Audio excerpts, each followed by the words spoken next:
زندگی کیسے گزارنی ہے۔ میرے نبی کی زندگی کا دوسرا رخ کہ بطور انسان زندگی کیسے گزارنی ہے، مرد عورت ہے، زندگی کیسے گزارنی ہے۔ پہلا رشتہ جو قائم ہوا دنیا میں وہ ہے خامد اور بیوی، حضرت آدم اور حوا کا نکاح ہوا۔ اللہ تعالیٰ نے عورت کو کمزور بنایا تو پہلے دن سے اس کو عزت اور احترام دیا تاکہ ساری زندگی اس کمزوری سے ناجائز فائدہ نہ اٹھایا جائے بلکہ اس کو عزت دی جائے۔ کہ آدم علیہ السلام کے لیے مٹی اکٹھی کی، پانی ڈالا، گوندھا اور ایک اسٹیچو بنایا اور ڈال دیا۔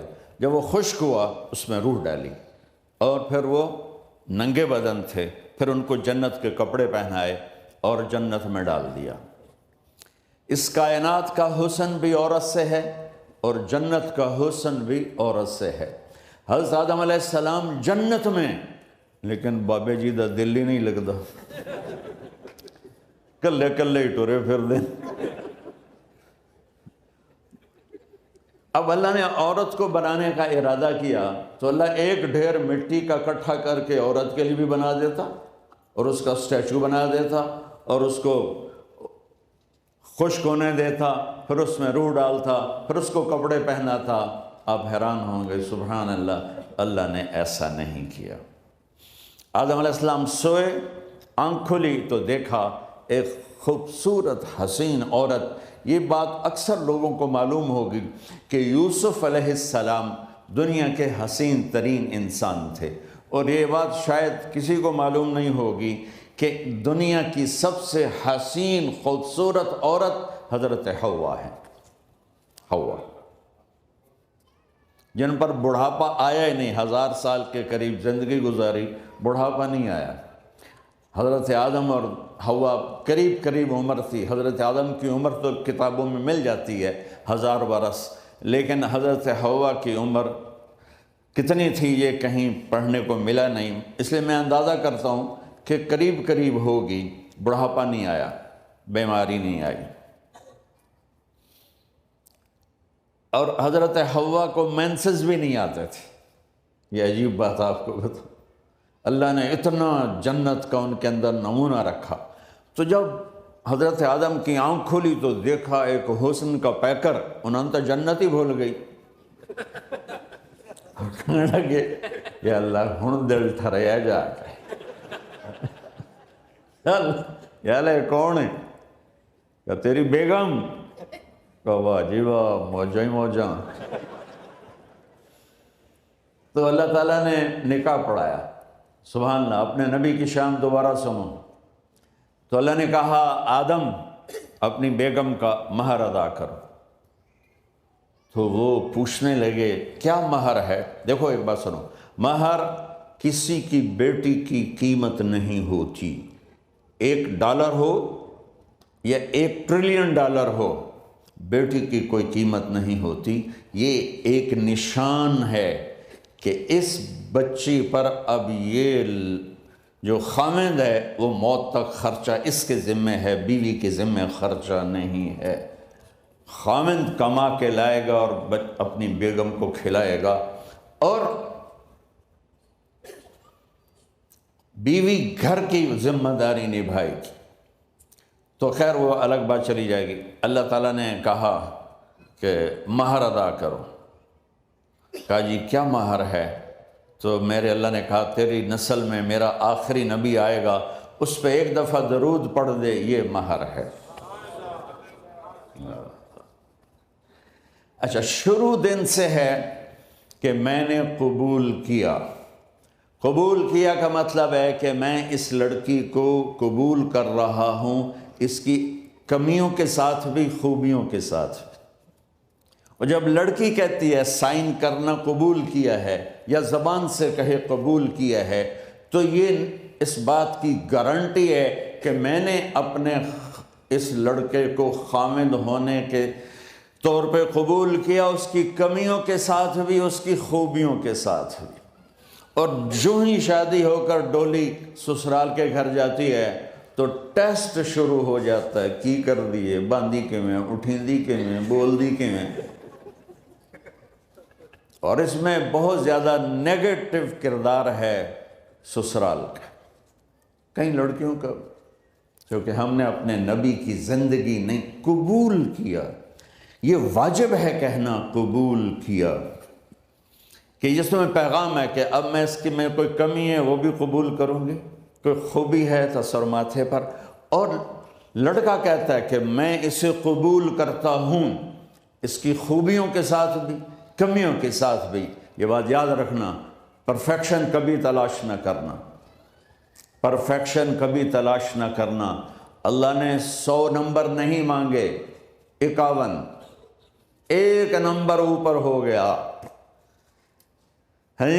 گناہ تمہارے 50 ہیں اور نیکی تمہاری 51 ہے، تو اس ایک پر ہم تمہیں جنت میں ڈال دیں۔ اب کوئی خامد اپنی بیوی میں پرفیکشن دیکھنا چاہے، بیوی اپنے خامد میں پرفیکشن دیکھنا چاہے، ساس سسر اپنی بہو میں، ساس سسر اپنے داماد میں، بھائی اپنے بھائی میں، ماں باپ اپنی اولاد میں، اولاد اپنے ماں باپ میں، جہاں یہ نظر ہوگی تو وہاں لڑائی ہوگی۔ کمیوں کے ساتھ قبول کرو۔ قبول کا لفظ اتنا واجب ہے،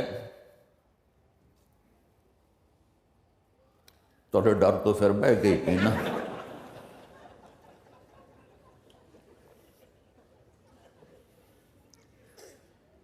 قبول کا لفظ اتنا ضروری ہے کہ اس کے بغیر نکاح ہی نہیں ہوتا۔ میں یہ کئی جگہ لطیفہ سنا چکا ہوں، اور واقعی قصہ بھی ہے، ایسے لطیفہ نہیں ہے۔ میرے دوست ہیں، ذمہ دار ہیں اچھے، تو ان کے گاؤں کا ایک بچہ چھوٹی عمر میں بسوں پہ جا کے نا وہ جاب پہ لگ گیا، تو اس کا کام ہوتا ہے بس کو صاف کرنا، ڈرائیور کو چائے پلانا، اور جہاں کہیں رش ہو تو اس کو ڈائریکشن دینا، استاد جی کٹ لو، استاد جی آن دیو، استاد جی جان دیو، تو یہ اس کا محاورہ بن جاتا ہے۔ اب اس کا نکاح ہوا تو مولانا صاحب نے کہا بھائی عبد الرحمن، میں فرضی نام لے رہا ہوں، نام مجھے اس کا یاد نہیں، عبد الرحمن زینب بنت اسلم نو تیرے نکاح دیتا 500 مہر تو قبول کیتا؟ تھوڑی دیر سوچ کے کہندا جی آن دیو۔ اس نے ساری زندگی آن دیو ہی سیکھا تھا، تو اس کے بھائی نے اس کو کوئی نہیں ماری، تو کہنے لگا جی جان دیو۔ مولانا صاحب نے کہا آن دیو جان دیو نال کم نہیں بننا، تو آگے میں قبول کیتا۔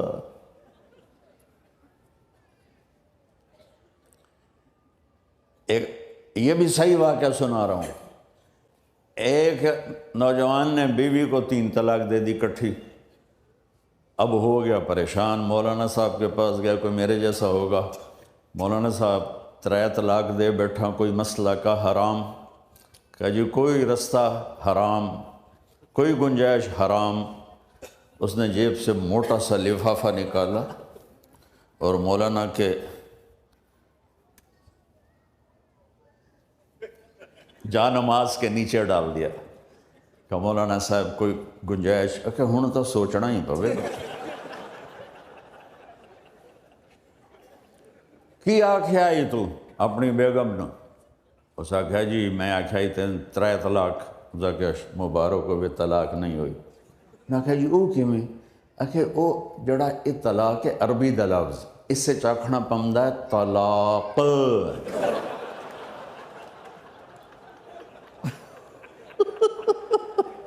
یہ آپ کو صحیح واقعہ سنا رہا ہوں۔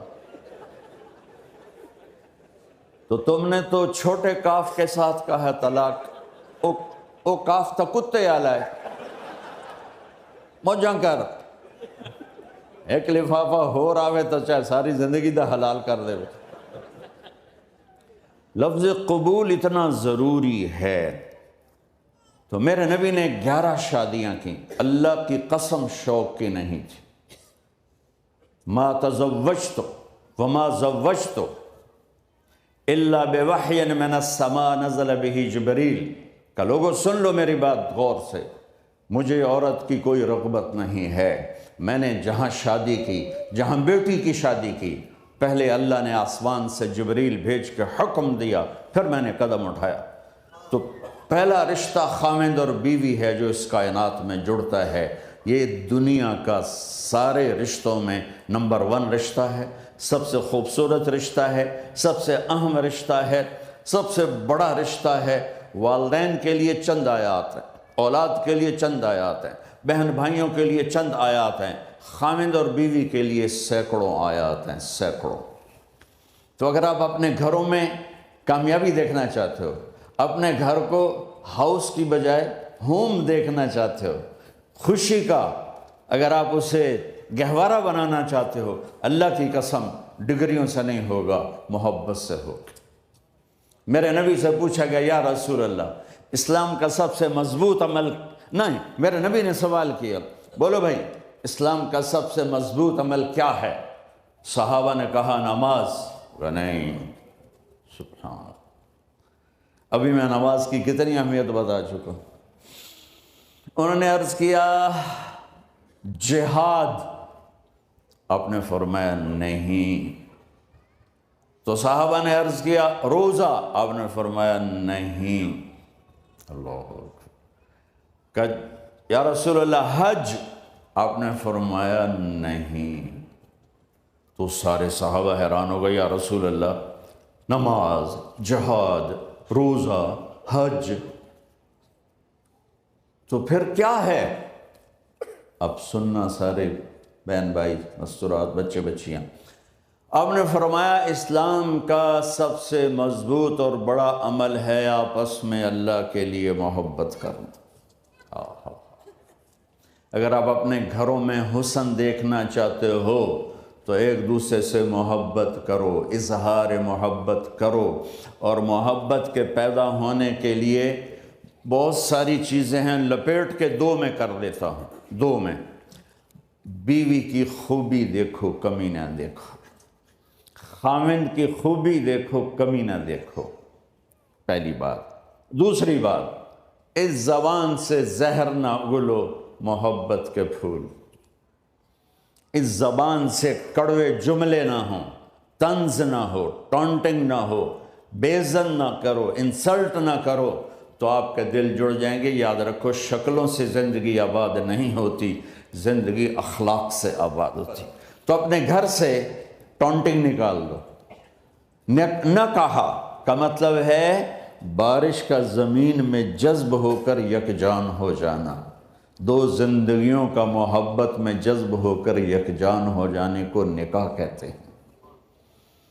نہ کہا آنکھوں میں نیند کا اتر کے سلا دینا، نہ کہا خاوند اور بیوی کا ایسی محبت دینا کہ چین کی نیند آ جائے، نہ کہا اعتماد کرنا، بھروسہ کرنا، خاوند بیوی پہ بھروسہ کرے، بیوی خاوند پہ بھروسہ کرے، اے نوے لوک لوک کے فون چیک ہو رہے ہوئے، کال کتنے کی تھی، کال کتنے کی تھی۔ عزت دو، اعتماد کرو۔ چوتھا مطلب درخت کا چھاؤں بنا دینا، نہ کہا میاں اور بیوی، خاوند اور بیوی کا محبت کی ایسی چھاؤں بنانا کہ اس کے نیچے اولاد کا پودا خوبصورتی سے پیدا ہو سکے۔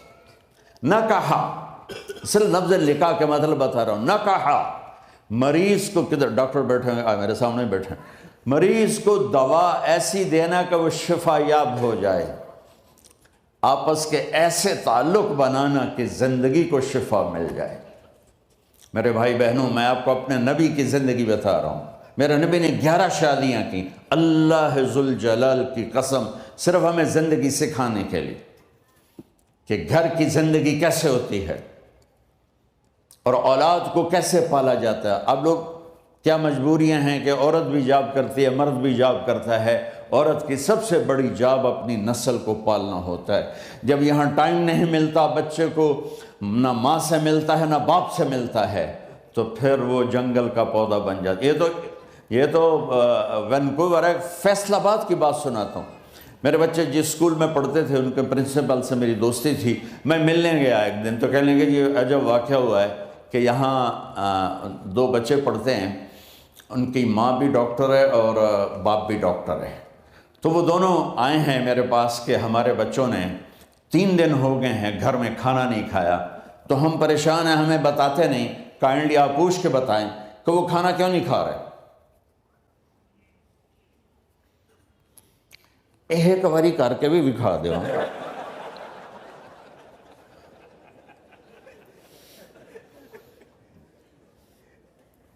ہمارا دین اتنا خشک نہیں، ہمارے مولوی صاحبان نے زیادہ خشک بنا دیا. تو انہوں نے دونوں بچوں کو بلایا.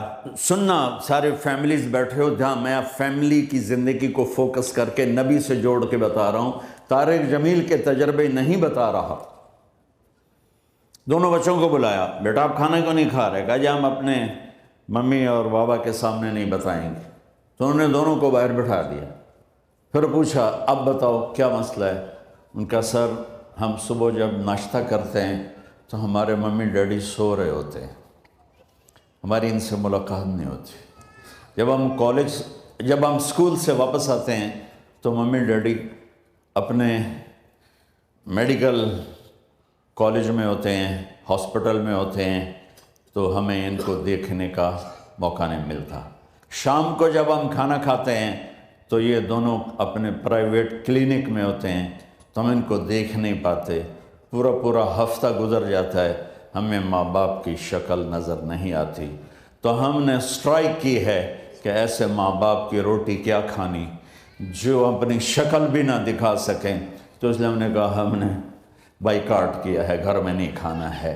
تو ایسی لائف مت بناؤ. یہاں ایک بہت بڑا چکر شیطان دیتا ہے، بڑی گاڑی لے لو، $100 کی قسط تو ہے، اور بڑا گھر لے لو، $200 یا $100 کی قسط تو ہے. پھر میاں بھی کام کرے، بیوی بھی کام کرے، جو کہ بڑا گھر باقی رہے، تو خوشیاں تو مٹ گئیں. جو ڈبل جاب کرے گا، پھر ڈبل جاب کرتے ہیں. ڈبل جاب کرنے والا بیچارہ تھکا ہوا ذہن لے کے آتا ہے، وہ کیسے ٹائم دے گا اپنے بچوں کو خوشی کے ساتھ؟ جو ماں جاب کر کے آئے گی پھر کھانا پکائے گی،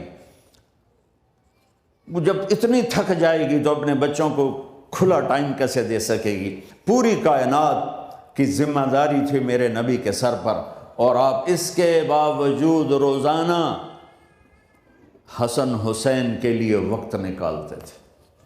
اور انہوں کو آ کر کوئی لیکچر نہیں. دیکھو ماں باپ سے ایک بات کرتا ہوں، لیکچر تھوڑا دو، محبت زیادہ کرو. یہ نہ کرو، یہ کیوں کیا، یہ کرو، یہ کرو، یہ چھوڑ کر صرف سینے سے لگاؤ، صرف محبت دو. کمیوں سمیت بچوں کو قبول کرو، ان کی زندگی تبدیل ہو جائے گی. اتنے بڑے نبی، اتنی بڑی ذمہ داری، اور اتنا درد سینے میں کہ آپ کے سینے سے ایسے ابلنے کی آواز آتی تھی جیسے ہانڈی ابلتی ہے. اس کے باوجود آپ روزانہ کہتے این اللقا، میرے شرارتی بچے کدھر ہیں؟ تو وہ بھاگے بھاگے آتے. دیکھو میں فزیکل کر کے بتاؤں گا تاکہ آپ کو پتہ چلے زندگی کیسے گزر. کہ میرے شرارتی بچے کدھر ہیں؟ 7 بر اعظم کی ذمہ داری ہے. اور تھوڑی چھوٹیاں چھوٹیاں جابن تو تسی کہتے ہو بزی بڑے ہیں، بزی بڑے ہیں. میرے نبی پہ 7 بر اعظم کے انسانوں کی ذمہ داری ہے، اور آخری آنے والے انسان تک کی ذمہ داری ہے. اس سے بڑی جاب کس کی ہوگی کائنات میں؟ اور پھر آپ روزانہ آتے ہیں این اللقا، میرے شرارتی بچے کدھر ہیں؟ تو حسن حسین بھاگے بھاگے آتے. آپ ان کے لیے یوں ہو جاتے تھے، آؤ بھائی میری کمر پہ چڑھ جاؤ. اپنے نبی کی عظمت کو جانو کہ انہوں نے زندگی کیسے سکھائی. چاند کے 2 ٹکڑے کر دینا کوئی معمولی بات ہے، آسمان چیر کے چلے جانا معمولی بات ہے، ایک زندگی سکھا کے جانا سب سے بڑی بات ہے. کتنی اولادیں برباد ہو گئی ماں باپ کی وجہ سے، کتنے گھر اجڑ گئے ساس سسر کی وجہ سے، کتنے گھر اجڑ گئے لڑکی کے بدتمیز ہونے کی وجہ سے، کتنے گھر اجڑ گئے لڑکے کے شرابی اور باہر کی گندگی کی وجہ سے. زندگی سیکھو. یہ اتنے بڑے نبی ہو کر آپ یوں ہو رہے ہیں جیسے میں نے آپ کو کر کے دکھایا. دونوں کو اوپر بٹھا لیتے اور کمرے میں چکر لگاتے تھے، پھر یوں کر کے پوچھتے تمہارا اونٹ کیسا ہے؟ سوال. پھر دونوں کو اتار دیتے اور اپنی نواسی زینب، جن کو حضرت علی کی وراثت ملی کس کی؟ علم کی، فصاحت اور بلاغت کی، ان کو کمر پہ بٹھا لیتے اور اکیلی زینب کو پورے گھر میں چکر لگواتے تھے۔ اور بھی دکھ ہیں زمانے میں محبت کے سوا، راحتیں اور بھی ہیں وصل کی راحت کے سوا، کیا صرف کمانا ہی کام ہے؟ ادھار کی زندگی سے بچو، خوش و خرم رہو، اس کو قسط دینی ہے، یہ قسط دینی ہے، یہ قسط دینی ہے، یہ دینی ہے، سر میں درد نہیں ہوگا تو اور کیا ہوگا؟ تو آپ اتنے بڑے عظیم ہو کر وقت نکال رہے ہیں، اور حضرت ابو ہریرہ فرماتے ہیں میری آنکھوں نے دیکھنا سارے کہ آپ نے کبھی حسن کبھی حسین یہاں جیسے مائیں کرتی ہیں ادھر کھڑا کیا ہوا ہے اور جھولا جھولا رہے ہیں ایسے، اور ان کے دونوں ہاتھ پکڑ کر کہہ رہے ہیں آ جاؤ اوپر آ جاؤ، اوپر آ جاؤ، آگے پہاڑی ہے، اوپر آ جاؤ، آگے پہاڑی ہے، تو ایسے ایسے آتے، اور اوپر آؤ، وہ یہاں آ جاتے، آگے آؤ، وہ یہاں آ جاتے، آگے آؤ، وہ یہاں آ جاتے، تو پھر آپ یوں ہو جاتے، آگے آؤ، تو چڑھتے چڑھتے یہاں آ جاتے، وہ یہاں آ جاتے، تو آپ ان کے ہاتھ فکس کر کے آگے بڑھ کر ان کے ہونٹوں کا بوسہ لیتے اور کہتے یا اللہ میں ان سے پیار کرتا ہوں، تو بھی ان سے پیار فرما۔ بھائیو اللہ کی قسم، پیسے سونے چاندی سے زندگی میں خوبصورتی نہیں آتی، نبی کی غلامی سے زندگی میں خوبصورتی آتی ہے۔ اتنے بڑے نبی ہیں اور حضرت عائشہ سے کہہ رہے ہیں دوڑ لگائیں۔ یہاں کسی مولانا سے پوچھو اپنی بیوی سے کبھی کہا اس نے کہ دوڑ لگائیں؟ الٹا سوٹا لے آتے کھلو جاوے گا۔ عائشہ دوڑ لگائیں، اور واپسی کہاں سے ہو رہی ہے؟ دوڑ کہاں لگ رہی؟ جہاد کے سفر سے واپسی ہو رہی، اور آپ نے اپنے صحابہ سے کہا سب آگے چلے جاؤ۔ جب سارے آگے چلے گئے اور کوئی نظر نہیں آ رہا تو آپ نے کہا عائشہ آؤ دوڑ لگائیں، تو حضرت عائشہ کہتی ہم نے دوڑ لگائی تو میں آگے نکل گئی، لیکن ابھی پیچھے رہ گئے۔ کچھ سال گزرے تو پھر ہم سفر سے واپس آ رہے تھے تو آپ نے صحابہ سے فرمایا سب آگے چلے جاؤ، چلے گئے۔ آپ نے کہا عائشہ دوڑ لگائیں؟ کہ جی لگائیں۔